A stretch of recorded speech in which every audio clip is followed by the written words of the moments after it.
Hello friends, welcome to Kumari தெண்டல்.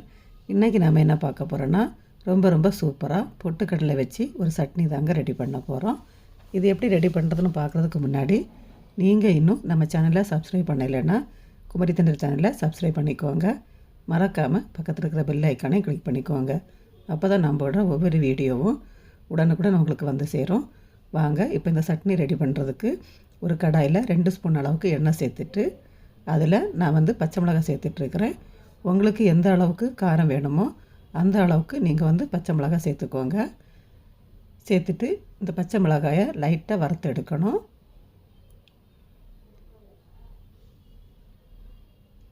இந்த அளவுக்கு பச்சை மிளகாய் வறுபட்டு வந்ததும் இதில் 2-3 பல் பூண்டு, அப்புறமா நான் மீடியம் சைஸில் 2 பெரிய வெங்காயத்தை இந்த மாதிரி நீளமாக கட் பண்ணிவிட்டு சேர்த்துட்ருக்கிறேன். உங்கள்கிட்ட பெரிய வெங்காயமாக இருந்துச்சுன்னா ஒரே ஒரு வெங்காயம் மட்டும் சேர்த்துக்கோங்க. இது மீடியம் சைஸ் வெங்காயமானதுனால நான் 2 வெங்காயம் சேர்த்துட்ருக்கிறேன். சேர்த்துட்டு இந்த அளவுக்கு நல்ல கலர் சேஞ்ச் ஆகி வர்றது வரைக்கும் வதக்கி விட்டுக்கோங்க. இப்போ இதில் ஒரு 5 ஸ்பூன் அளவுக்கு பொட்டுக்கடலை, இந்த பொட்டுக்கடலையும் சேர்த்துட்டு ரொம்ப அதிக நேரம் வதக்க வேண்டாம். 1 நிமிஷத்துக்கு மட்டும் இதை வதக்கி விட்டுக்கோங்க.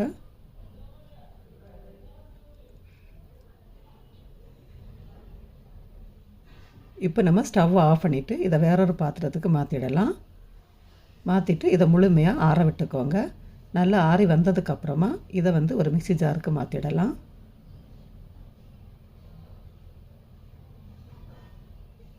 இப்போ இந்த மாதிரி எல்லாம் சேர்த்ததுக்கப்புறமா இந்த சட்னிக்கு தேவையான உப்பை இப்போ சேர்த்துட்டு தேவையான அளவு தண்ணியும் சேர்த்து எந்த அளவுக்கு நைஸாக அரைக்க முடியுமோ அந்த அளவுக்கு நைஸாக அரைச்சி எடுத்துடலாம்.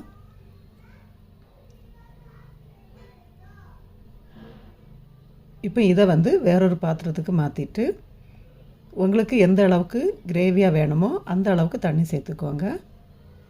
இந்த சட்னியை பொறுத்தவரை கெட்டியாக இருக்கிறத விட கொஞ்சம் தண்ணியாக இருந்துச்சுன்னா நல்லா இருக்கும்.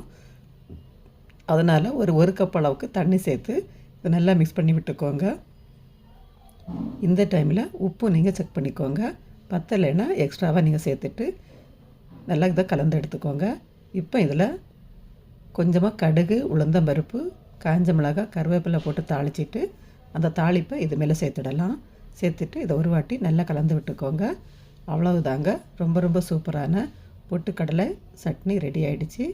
இது இட்லி, தோசைக்கு கூட சாப்பிட்றதுக்கு ரொம்பவே சூப்பராக இருக்கும். நீங்களும் இதே மாதிரி ட்ரை பண்ணி பார்த்து எப்படி வந்துச்சுன்னு உங்களோட ஃபீட்பேக்கை கமெண்டில் சொல்லுங்கள். மீண்டும் இன்னொரு ரெசிபியோடு உங்களை சந்திக்கிறேன். நன்றி, வணக்கம்.